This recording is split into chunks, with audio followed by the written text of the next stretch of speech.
Many years ago, I was sitting on a beach in Florida enjoying the sunset and some LSD. A few weeks before, I had been reading up on the Mandelbrot sequence. As my mind was drifting like flotsam across the beautiful colors of surf and sky, an idea hit me like a tidal wave, an infinite coastline. This changed how I've looked at myself and everything else since.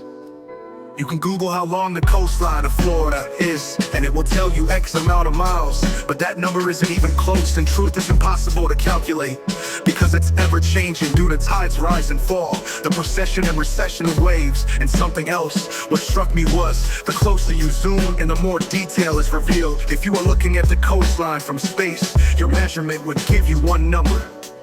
But if you were standing on the beach and watching the water lap against your toes, that number changes drastically.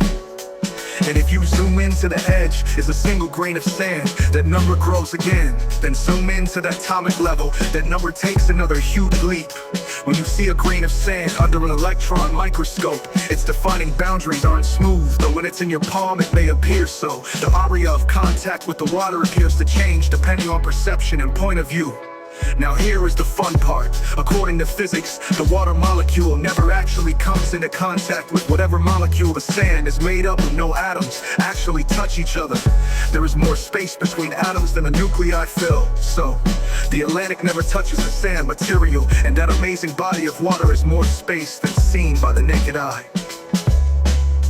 When this is thought about in this fashion, the concept of a coastline comes into focus as a variable equation with an incalculable number. In essence, an infinite coastline.